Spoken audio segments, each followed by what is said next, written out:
በከመ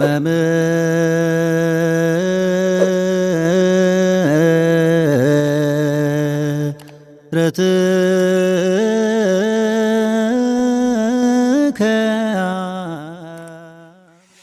kabajamoota fi jaallatamoota maatiiwwan waaqayyoon kan jaallattan waaqayyo isiniin kan jaallatu hordoftoonni chaanaalii keenya Doogimaa Tuubii hundumti keessan nagaan isin gaafadha akkam jirtu akkam yoo nageessanii yoon akka geenyuuf kan nuuf eeyyame waaqni keenya galanni ulfina teessoo isaa Ariyaam irratti saafaa ta'u guyyaa har'aa kana kutaa shanaffaa fi isa xumuraa waa'ee mul'ataa fi abjuu keessumaa immoo paasteroota barkanaa fi mul'ata isaan argani kan jedhudha. Abjuu paasterootaa fi yookiin immoo mul'ata paasterootaa fi mul'ata isaanii fi abjuu isaanii kan jedhu waliin ilaalla. Innis maaliifan kana jedhee namoonni baay'een amma paasteroonni baay'een shakkitoonni baay'een waaqayyo akkas jedheera. Waaqayyo akkatti natti dubbate. Waaqayyo akkatti isheetti dubbate. Waaqayyo akkatti isaanitti dubbate inni jedhu kun waaqayyoon inni paasterichatti dubbatu. Waaqayyo inni paasterichatti mul'atu sitti maaf hin mul'anne? Isheetti maaf hin mul'anne? Abboolii sooman sagadan kadhatatti maaf hin mul'anne? Isa jedhu gaaffii uumuu danda'a. Kanas haa ta'u sana waaqayyoon namatti mul'ata eeyyeen. Hin mul'ata waaqayyoon namatti, hin dubbata waaqayyoon namatti. Abjuudhaanis mul'ataanis. Garuu waaqayyoon gaafa sitti mul'atu mul'ata sobaa, mul'ata yaada foonii, mul'ata yaada kabaja biyya lafaa of keessaa qabu miti. Kana beekuun barbaachisaadha. Namoonni tokko tokko dhufaniitu waa'ee kee mul'atan argee bakka gooftaa fudhu malee barana hin duutaa. Yoo gooftaa fudhatte malee waa'ee kee gooftaa natti mul'ateera hin duutaa kan jedhan jiru. Dhugumatti ati hin duutu. Waaqa si uumeef galanni haa ta'u. Harki kee harka isaarra, jireenyi kee jireenya isaarra, gaa'illi kee gaa'ila isaarra jira malee harka paasterichaa yookiin akka shakkaarra hin jiru. Maatiiwwan waaqayyo hin gowwoominaa. Inni biraan hafuurri qulqulluu hojii yaada fooniin hojjetu. Waa'ee fuudhuu kee, waa'ee heerumuu kee mootummaa waaqayyootti hin beekamu kana gaafa jennu akkati fuutu, akkati heerumtu, akkati duutu, akkati jiraattu waaqayyo beeka waan ta'eedhaaf. Waa'ee jiraachuu keef maa paasterin sitti maati waaqa kee gaafachuu qabda malee. Shakkaan maal sitti dubbata waa'ee jiraachuu kee. Yeroo baay'ee namoota saayikoo miidhu, saayikoodhaan qollofanii ati bakka yoo barana waaqayyoon fudhatte malee hin dabartu bara kana hin duutaa. Yoo waaqayyoon amantan malee hin duutu. Yommuu jedhamu wayyoo dhuguu koorrayyuu kamamoota masanbat ይሻለኛል በቃ ጌታን መቀበል ይሻለኛል እንደው በቃ መስቀልን ካልበጠስኩኝ በቃ እሞታለሁ ትሞቻለሽ ዘንድሮ በቃ ከኦርቶዶክስ ካልወጣሽው ይወስ እንጅላል በቃ ኦርቶዶክስ ኬሳ የውባት ማለት ሂንዱታ ሙለት አድርጌ ነው በቃ ወዳውኑ ሰው ይቆየርና በቃ ከሚሞት እንደው መኖር ይሻለኛል ሃይማኖትን ቢቀይር ይሻለኛል እንደው ድንግል ማርያምን ቢክዳት ይሻለኛል እንጂ ለምን ይሞታለሁ? አትሞችም። ሂንዱቱ ማል ሂንዱታ waaqayyoon kaayyoof karoora qaba waan si uumeef. Qullichi Phaawulos maal jedha ergaa isaarratti binimootin የጌታውን ብንኖርም የጌታውን yoo jiraannes yoo duunes kan waaqayyooti. Yoo jiraannes kan waaqayyooti. Yoo duunes kan waaqayyooti. jedhe gaa macaafa qulqulluu jedha waan ta'eedhaaf እኛ ሞትን አንፈራም. ክርስቲያን ዱ'a sodaatu. እንደውም qulqullichi Phaawulos Roomee boqonnaa 8:34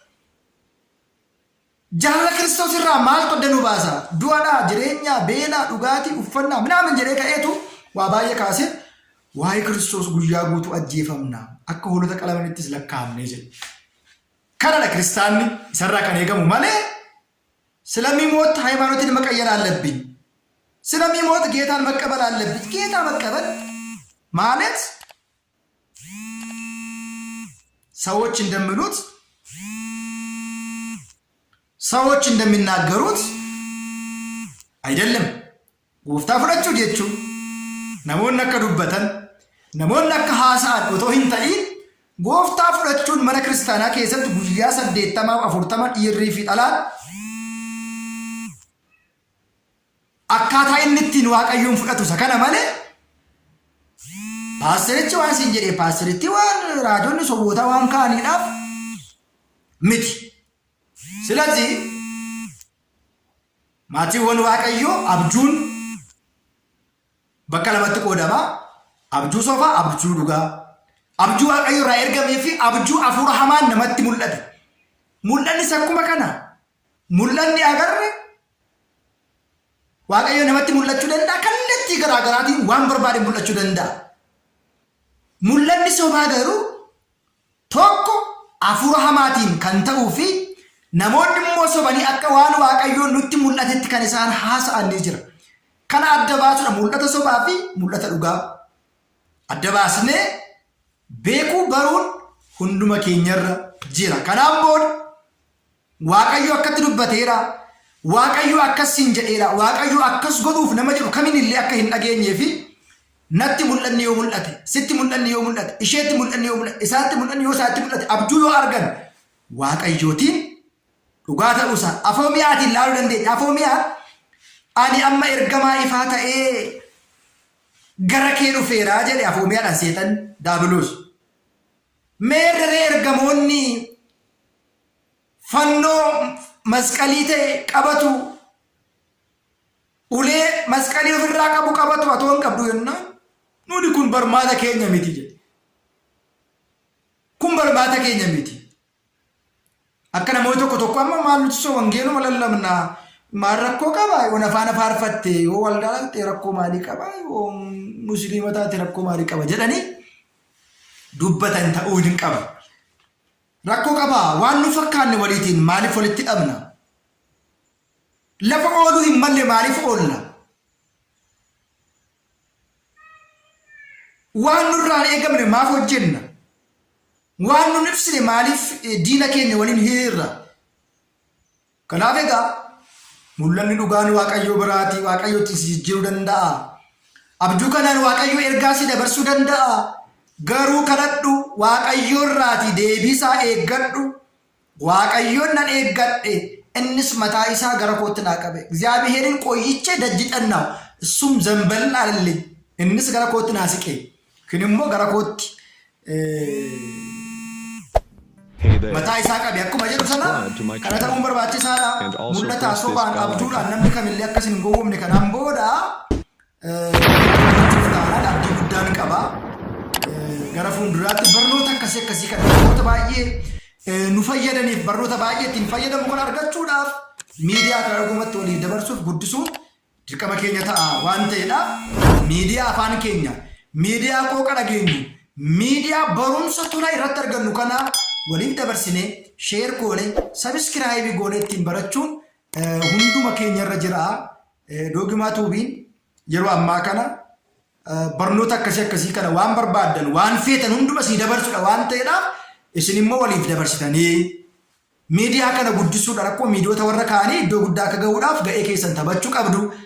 Egaa akkuma beekamu baroota darban keessatti sabiskiraayibii sheer laayikii gootanii nu hordofaa kan turtan, waliif dabarsaa kan turtan, nu jajjabeessaa kan turtan, yaada gaggaarii qaqqaalis kan nu laachaa turtan galatoomaa jechuun barbaada. Hunduma keessan kabaja ulfinan qabaa. Miseensi toora chaanaalii Doogimaa Tuubii duraan Wangeel Tuubii ture. Wangeel Tuubiin egaa akkuma beekamu namootni baay'een Wangeel Tuubiin bananiiru. Baay'ee yommuu sarchi baadii irratti sarchi goonu namoota miiliyoonaan lakkaa'amanitu Wangeel Tuubii banatee jira. Wangeelli sun immoo wangeela sobaa haa ta'u, wangeela dhugaa haa ta'u, kan mana kiristaanaa haa ta'u, kan qaba biraa haa ta'u waan beeknu qabu. Doogimaa Tuubiin immoo seerota mana kiristaanaa gurguddoo sadan keessaati isa tokkoo fi isa jalqabaa waan ta'eedha. Seerota mana kiristaanaa sadan keessa Doogimaa Qannoonaa Tuufiiti kan jedhu keessaa Doogimaadhaan moggaasne irraa isiniin barsiisuudhaaf, isiniin gorsuudhaaf yeroo hundumaa ni dhamaana.